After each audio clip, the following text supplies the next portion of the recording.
Pour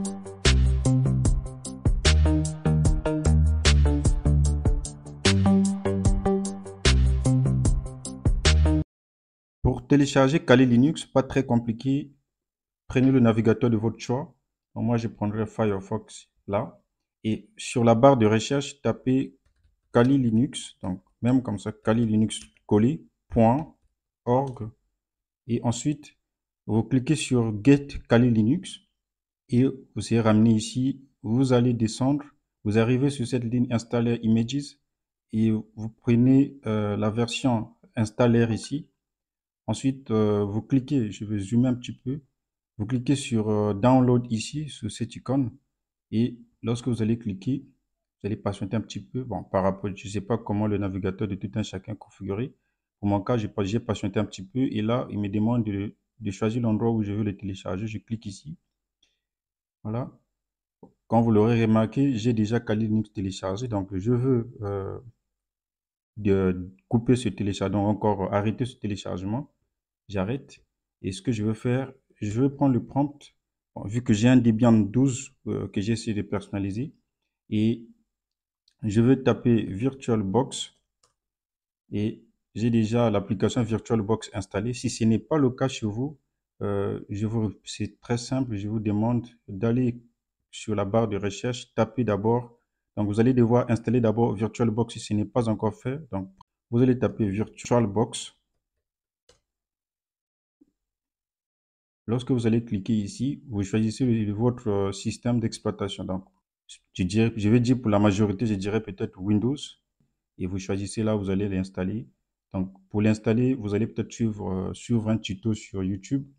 Ou encore, moi, je ne l'ai pas encore fait. Si vous en voulez, je vais le faire par rapport à ce que vous allez demander en commentaire. Laissez-moi un commentaire. Et vous cliquez Download. VirtualBox va se télécharger. Vous voyez que ça pèse pas beaucoup. Donc ça, c'est pour le cas où vous n'avez pas VirtualBox. Moi, pour mon cas, j'en ai déjà. Donc, je vais directement, je prends VirtualBox. Et ensuite, je vais venir ici sur la section, donc sur l'option New. Je clique New. Je veux mettre le nom de ma machine. Je vais mettre Kali. Et ensuite, je viendrai ici sur cette ligne choisir la distribution. Donc, pour système, je prends la distribution, donc système Linux, pardon. Et la distribution, je vais choisir comme Kali Linux est dérivé du Debian. Donc, je prendrai Debian 12, 64 bits. Donc, je clique ici, voilà, Next. Je choisis pas d'abord l'ISO. Je viens ici, je prends, bon, je prends quand même 2 Go. Comme j'ai 16 Go de RAM, je peux aller jusqu'à 4, mais bon, ça dérange pas vu que ça marche avec 2 Go, sinon je peux augmenter jusqu'à 4. Voilà, 4 comme ça, c'est 4096. 4996. Bon, bref, ça reste ici, ça dérange pas même plus que ça, pas de souci. Je viens Next. Bon, ici, vous pouvez augmenter le nombre de CPU si vous voulez.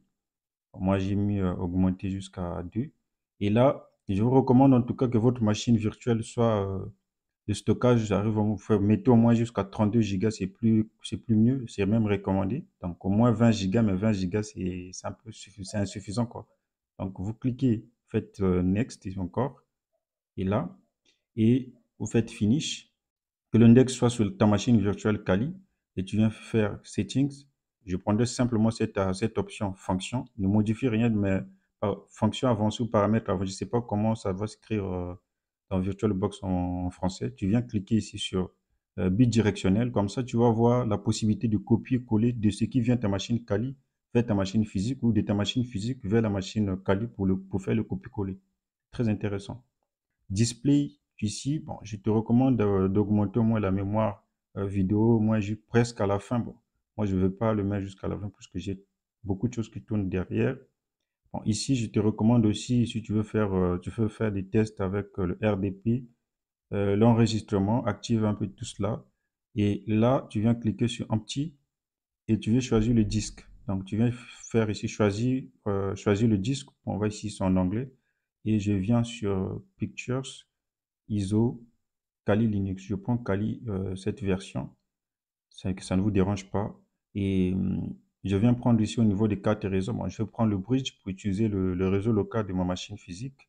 Et là, tout se passe bien. Donc, ce que je veux faire, c'est juste faire OK ici et faire Start.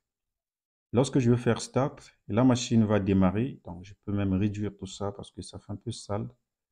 Et voilà, la machine va démarrer. Là, on va me demander, est-ce que je veux installer l'interface graphique? Je vais le faire en interface graphique. Comme mon curseur soit d'abord dans VirtualBox, donc je fais un clic simple et je fais Entrée. Voilà, par ici, on nous demande de choisir la langue. Je prends le French, donc le français. Je fais Continue. Et ensuite, je prends encore, donc là, je prends juste la France, pardon, sur la situation géographique. Et ici, sur le clavier, je prends aussi français. Là, c'est ce qu'il fait. Il teste si il retrouve les cartes réseau de ma machine sont là. Si il retrouve les cartes réseau, il va donner l'adresse IP automatiquement. Donc là, voilà. On nous demande ici de nommer notre machine. Moi, pour mon cas, je laisse la machine qu'elle soit nommée Kali Linux. Sinon, vous pouvez changer le nom de la machine, pas le nom de l'utilisateur.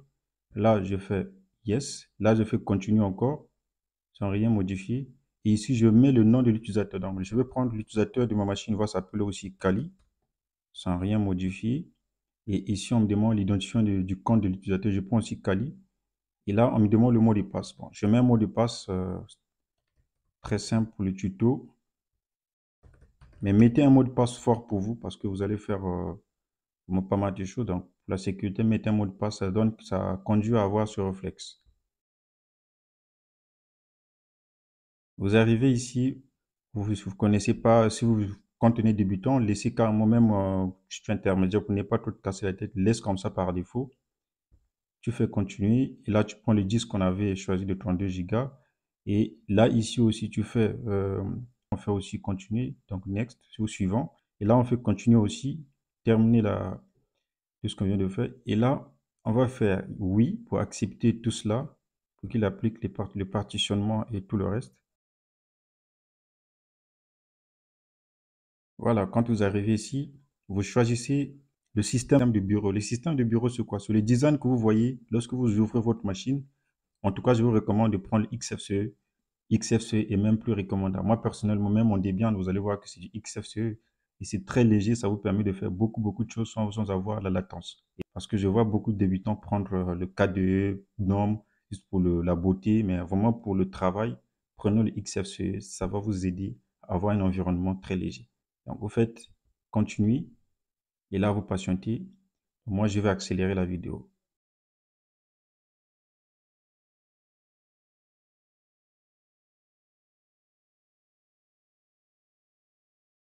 Lorsque vous arrivez ici, cliquez simplement Continue et vous sélectionnez le disque et Continue.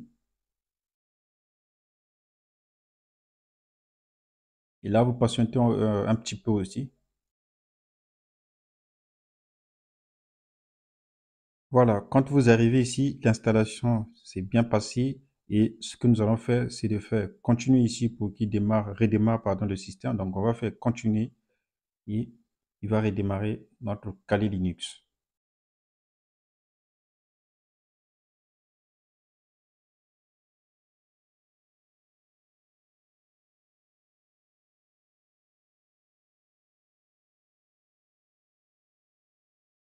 Voilà, notre Kali Linux est prêt.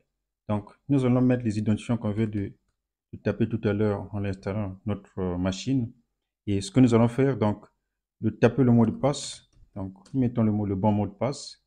Et là, Kali va démarrer. Patientez un petit peu que les choses se mettent au point. Voilà, je valide Entrée. Donc, voilà l'interface de Kali Linux. Donc, nous allons prendre le prompt, donc l'avis de commande, augmenter la visibilité. Donc, la première chose à faire, c'est de faire appel aux mises à jour. Faire appel aux mises à jour, quand je dis cela, ça veut dire quoi? En fait, souvent on confond pourquoi on tape la commande apt update, apt upgrade. Nous utilisons la commande apt update pour avoir les mises à jour disponibles. Encore, moi, souvent, je dis ça aux débutants pour faire appel aux mises à jour, c'est-à-dire voir quelles sont les mises à jour disponibles. Donc, on tape la commande sudo apt update et vous allez taper entrée, vous mettez votre mot de passe et là, il va chercher sur Internet les mises à jour disponibles. S'il en a, à la fin de cette commande, on va vous donner les mises à jour. Moi, pour mon cas, vous remarquez la connexion est très lente. Donc, ce que je vais faire, je vais couper tout cela. Vous allez faire sudo su pour avoir le shell root et vous allez faire euh, Kali, Kali Twix. Et quand vous validez entrée, vous voyez, là, vous avez cette fenêtre qui sort et vous allez cliquer sur Network Repository. Vous avez repositories ici, vous prenez, vous descendez sur HTTPS, vous cliquez là et vous allez faire entrée, ou encore si entrée ne marche pas comme chez moi ici, vous descendez avec les touches, vous allez rester sur apply et vous faites entrée et là faites encore OK. Donc ce que nous avons fait, c'est quoi? À la base, euh, le fichier de configuration des packages télécharge des paquets en HTTP, donc fait des requêtes HTTP. Donc nous choisissons cette méthode pour faire des requêtes HTTPS et chercher des informations sur Internet, donc des mises à jour sur Internet. Donc quand vous faites cela, naviguez toujours avec les touches et vous quittez. Bon, là, c'est vrai que ça modifie pas grand-chose, mais parfois ça peut accélérer la commande sudo apt update. Vous pouvez le remarquer chez moi, ça n'a pas mis du temps maintenant cette fois-ci, même si la connexion est lente. Donc, c'est aussi des astuces comme ça aussi à comprendre. Lorsque vous tapez apt upgrade, et là, nous allons accepter la lettre O pour dire oui. Si la lettre O, quand vous voyez ce symbole, lorsque vous ne tapez pas la lettre O, vous validez simplement Entrée, il va prendre la lettre qui est en majuscule. Donc, ce sont des astuces. Moi, je prends quand même le O. Et vous allez patienter jusqu'à ce que le système soit à jour. Donc, moi, je vais laisser le système comme ça, bien après. Donc, je veux vous dire, je veux couper cette commande juste pour vous donner une idée et on nous revoit dans la prochaine vidéo où nous allons configurer l'environnement Kali Linux. À très vite, partagez la vidéo, commentez et likez surtout. Si vous n'êtes pas abonné, abonnez-vous à la chaîne, vous connaissez la musique. À très vite.